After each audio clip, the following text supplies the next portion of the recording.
What's up, everybody? Arty84 here, live at North Station, aka the TD Garden, here in Boston, Massachusetts. This is where the commuter rail comes in, Amtrak comes in going north of Boston. We just did South Station a few weeks ago, but now we're in North Station, so this is the opposite side of town. And right now we're under what is the new construction of North Station, which was once originally in this hole, the old Boston Garden. And that wall right there is the division between what was constructed after what was considered the new Boston Garden and what is the new construction, which is the addition, which was once the old Boston Garden. A little confusing, but I'll show some aerial pictures and show the difference over the years. But here we are. We're going to walk from the new construction into the new Boston Garden and go up to North Station, which is above there. Here we go.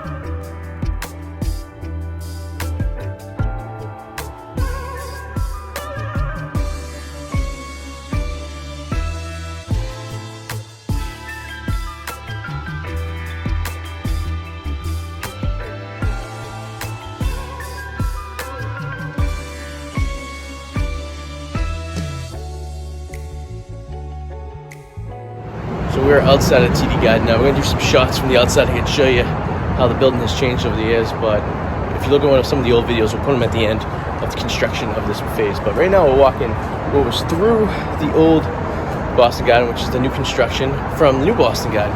Still very confusing. So we're walking up to Causeway Street, and I'm going to show you some pictures from across, and then I'm going to show you the newly connected subway to the building. It was never really connected to the green and orange line. You would either have to walk across a bridge back in the day or walk across the street, and they had a little station set up like right in this area over here. If they changed it since, and you can actually walk directly from the orange line and green line into the building. So we'll do that at the end, but let's go check out the rest of it.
Alright, so we're back outside.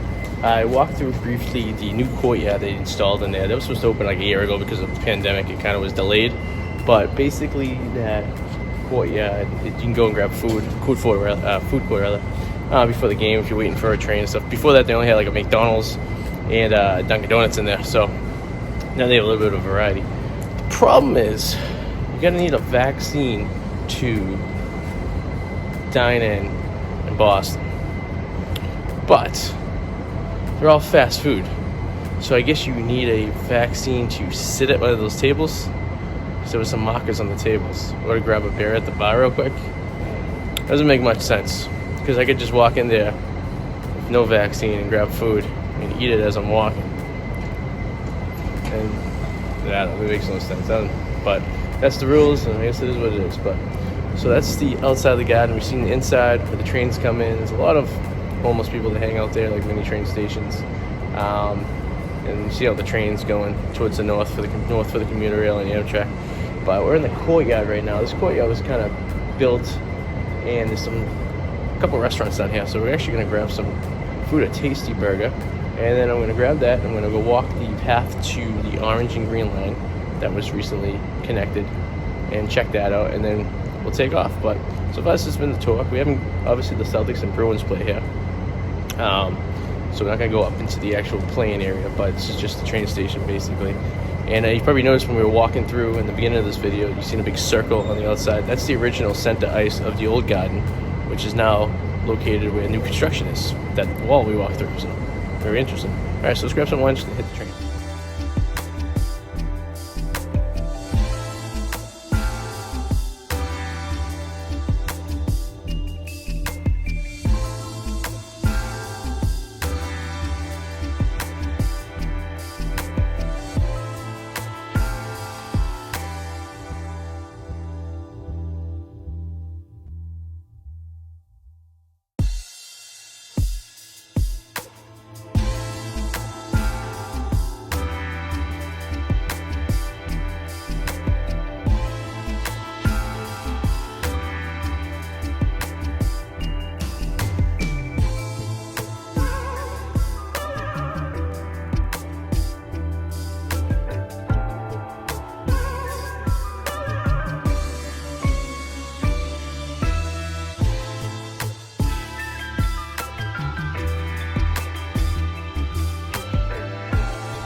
Alright, so change of plans. We didn't get a burger because didn't have outdoor service and you had to go in for that. I wasn't about to do that today. So I went to Stop Market rather, and got myself something there. Big mistake going to a grocery store right before a giant storm hits the area. So yeah, that's a little busy there. So I got what I needed. And at this point, I was really wanting a tasty burger, but this looks like I'm gonna get one today. Oh well, no big deal. So I was here for 25 minutes. It cost $15 to park. I think it's like $15 an hour. So keep that in mind if you're coming here. You can use Spot Hero or any of those other websites to find a better option to park here long term. Meters are only for 2 hours, so it's not really good unless you're parking, and you're gonna plan on staying the night. I think it stops at 8 o'clock. So if you get here like at 6:15, you're good to go for the next day. So keep that in mind. Vents are like $52. Oof. Yeah, you can find 100 other places in the city to park other than here. This is pure convenience. That's the only reason, because you can go right upstairs. So that is it. Thank you guys for watching. Please subscribe, leave any comments below, and we'll talk to you guys soon. Have a good one. Bye.